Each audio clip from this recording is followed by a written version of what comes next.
Hood Postman, Professor Belly Mail. This is not a glorification or a glamorization. This is an education.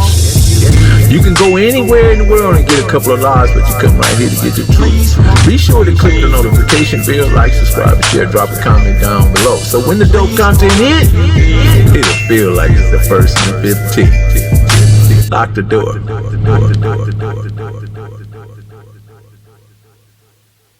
Professor Belly Mail, the Hood Postman. VIP. What did the VIP mean to you guys over there? Because musically, there a lot of guys. That's where they was going to do their tapes and get all their music. Snoop Dogg standing on the roof, doing his videos, and it was VIP, the Highway Center, and then you got Long Beach Poly right across the street from VIP. So you got to figure that was the Mecca.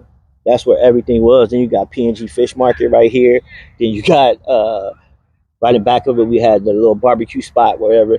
And it was no part of the day where you can go and there was homies there all the time hanging out. And you want to get anything accomplished, like you said, music-wise, whatever. Like you have to go to LA and these big places to do these contracts. You can get your music kicked off in Long Beach from Snoop, Warren, whoever at VIP. Nate Dogg, Warren. Yeah. Man, and the Dub Shake. You guys had your own sound, man. And I think that was important because you guys had your lowrider community, you had your hip hoppers, and you guys just had your own style, and you carved out your own dynamic that everybody, that was a reflection in the whole entire world. Yeah, and I think it had to do with our dynamic was it exploded at the right time, at the right place. Because like I said, that time in the Death Row era and everything, it's like everybody we had musically and what they was doing, they exploded at the same time.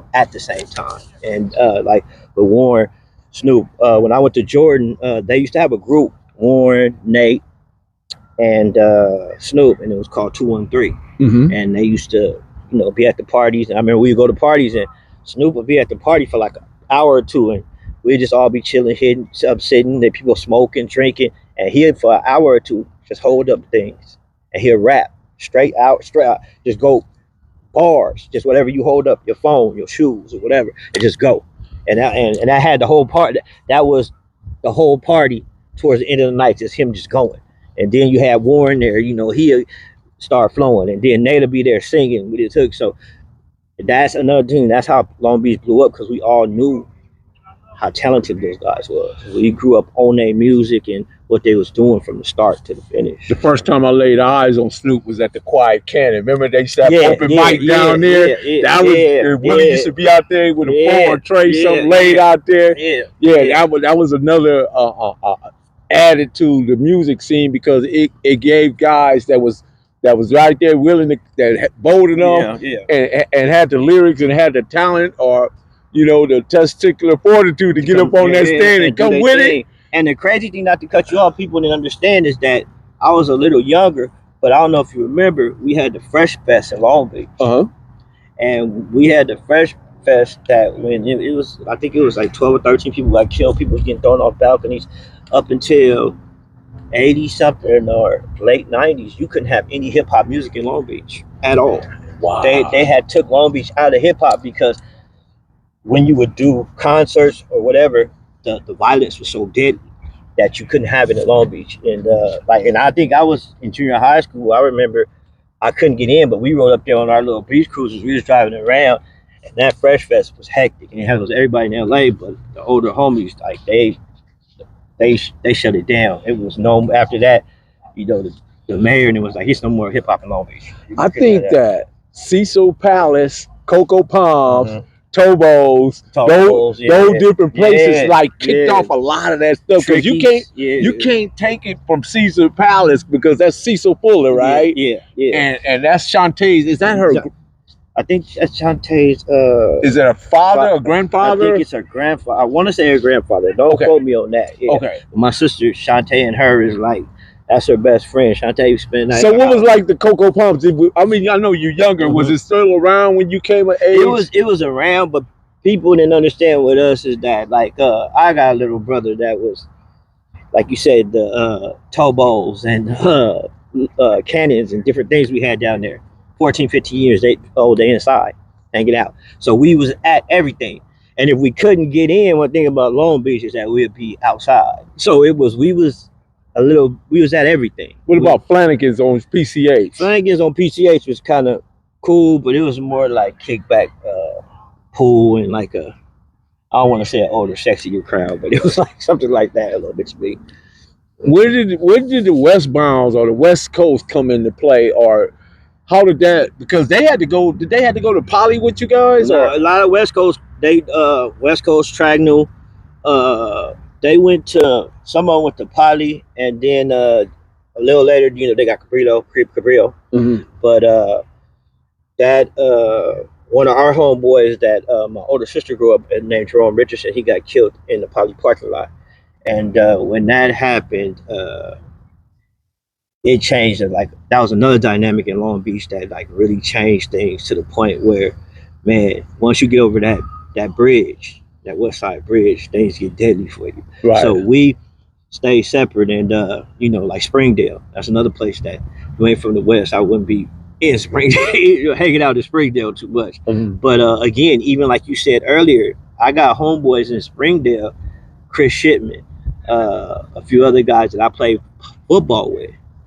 That was my brothers. That I'm from the hood that we at war 99% of the time, but they spend the night at my house and their mama's taking care of me, and that's because that Long Beach thing is like we had our activities, but we were locked in close. Family wise, our families was always locked in close. Even I was telling somebody the other day, we growing up when we played football, we had something, I don't know if you heard of it, called a hutch. It was basically a nightclub for Poly Pop Warner. Okay. And the only way you can go there is if you had your little Poly football or ID to get in. Okay. But everybody in the city would be there. But our little Pop Warner football thing was like we in here. The Palladium. Yeah, we in here. If you play Poly football, everybody that played Poly Pop Warner, they knew about the hut. That was another thing that like I remember the hut and the canteen. Yeah, it was one of those things that growing up in Long Beach, it was just staples. It was things. I remember the hut was down on Long Beach Boulevard. Yeah, right down there. And then by Ward, or was it? By it was on between PCH and Pacific. Yeah. Okay. And we hung out there, and everybody would get fresh, hang out. And we had the I'm dating myself. We had the Milk Bowl. I don't know if you heard of that. Where all the Long Beach schools would go to, hang out, play. And those things we had. We had problems like other cities, but I think that kept our closeness a little closer because they did try to have activities to cut down on some of the violence we had going on in Long Beach. And what about the Pike? The Pike really, when we was growing up, the Pike was, they had the little, I don't know if you remember the little nickel slots and the little games with the water things or whatever, but we would basically ride our bikes. It wasn't too much down there. The Pike recently in the last, I want to say, became Shoreline Village. They started Shoreline Village, and they started Pine, and they started putting money into it. But when we was growing up, it was just, you would go down there. In the 70s, it was the place to be. Yeah, man. All the Crips from everywhere used to wind up and wind up down there fighting. Yeah, that's what it was. It was down there. You would get your issue down there. That's what the Pike was. They were going down there.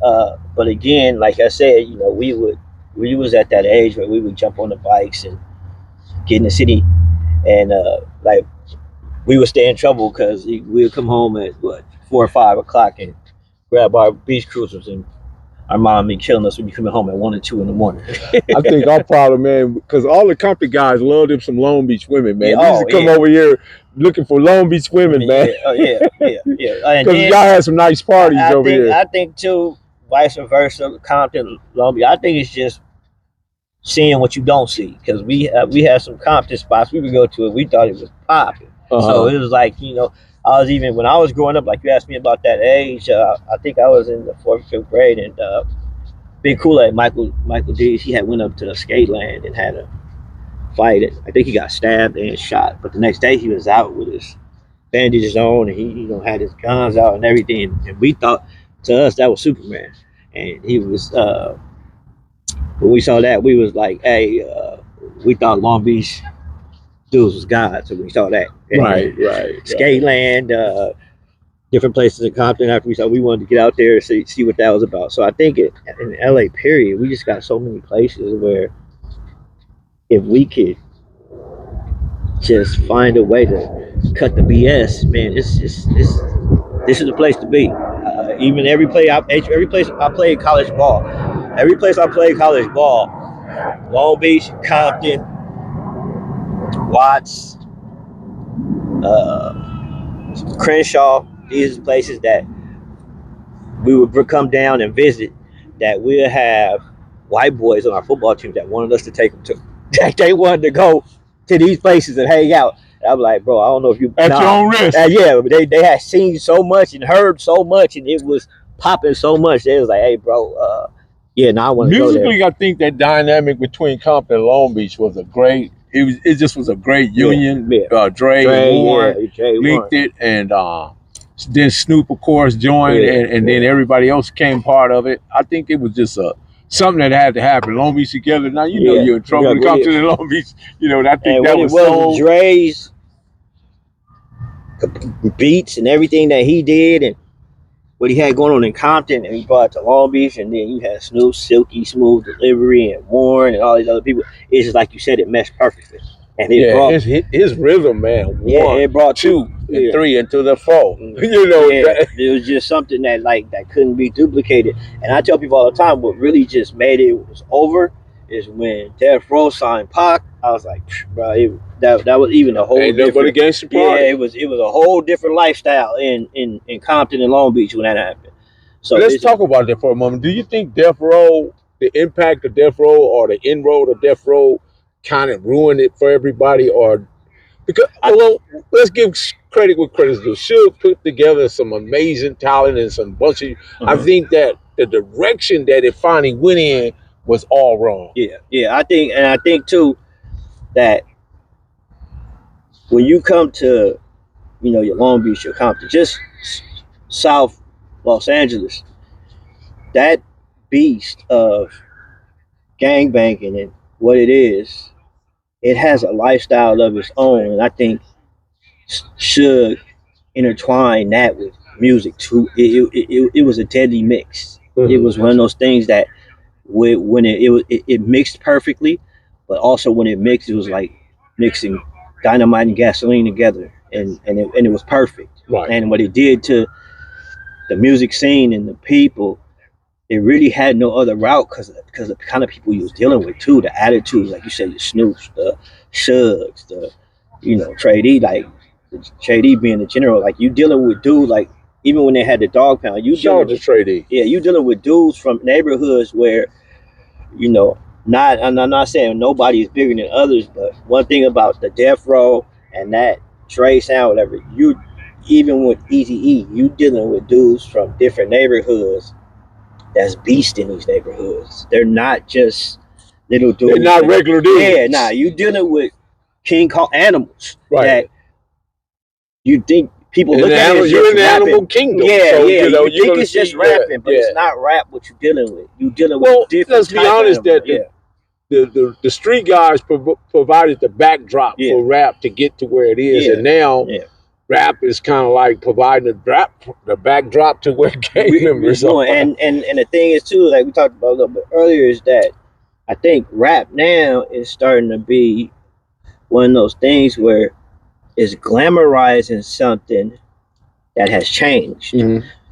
Rap and gang banging and what it used to be is not what it is today. It's a different animal. So now it's almost like you knew back in the day what you was running into when you go to different places. Now it's not the same anymore. To me, it's funny how everybody consider honesty a virtue, and yet no one wants to hear the truth. No, exactly. And when we start telling the truth, you know what I mean? Because for some reason, people in out of state or whatever they may be, their ideology of what goes on West Coast and for its gang culture and in its rap community, they don't really have it. They think they do, but they really don't. They really miss it. And they're not understanding that this culture, like you say, for instance, you can use the Gaithers.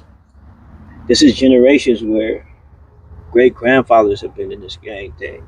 and you're dealing with an animal where it's like these ain't dudes that are one, like maybe you start gang banging and you had a home where they did. Now my whole bloodline has been doing this. Right. So the type of gang banging now is setting off in different places where you had Compton, Long Beach, different places like this where not only was this a lifestyle, it's in our bloodline. Right. Like, it's something that, like I was telling you, when I was growing up, I knew I was going to play football. I knew that was a fact. There was nothing.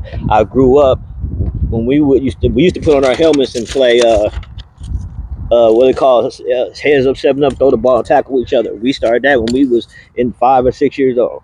Then you know, church, that was something that I wasn't getting around. My mom was like, "You ain't coming outside if you don't go to church on Sunday." And then the Satan gangbanging, it's on every corner outside, and your uncles and your brothers and even some aunties is involved. These is things that you blessed if you don't get involved. I don't know nobody that woke up and say, when I grow up, I'm gonna be a gangbanger. No.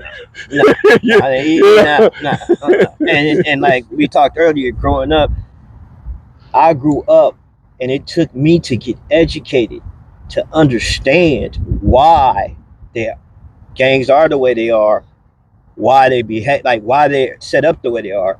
But as far as like you said, I've never heard nobody wake up and say, you know what, I'm gonna be a gang member. That's what I'm gonna do. So you're right about that.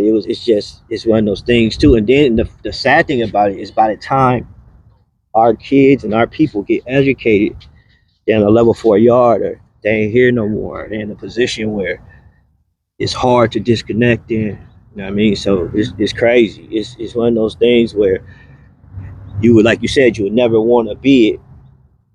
But like even me, I looking back now, I never said, okay, that's what I want to be, but I knew I was gonna be it. I knew it was something that it was gonna be a part of my life. Lock the door. Perfect grind all the time, baby. Yeah, Cali finest, baby. Proof of grind all the time. Music money, got a dollar sign. Hub City. I'm a street nigga, streets fuck with me. I'ma keep pushing products till the fans get me. It's guap off top, diamond Cartier. That nigga Wall won't give a broke bitch the time of day. They see me climbing, they see me shining. That's hard work, proof of grinding. New money got me tipping in that 550. Ali, bad man, and I'm so pretty. I got that tech with me, that's my hater sprayer. Go big, grind now, nigga, play later. What can I say? I'm addicted to this paper stacking, and I don't talk about it, I just make it happen.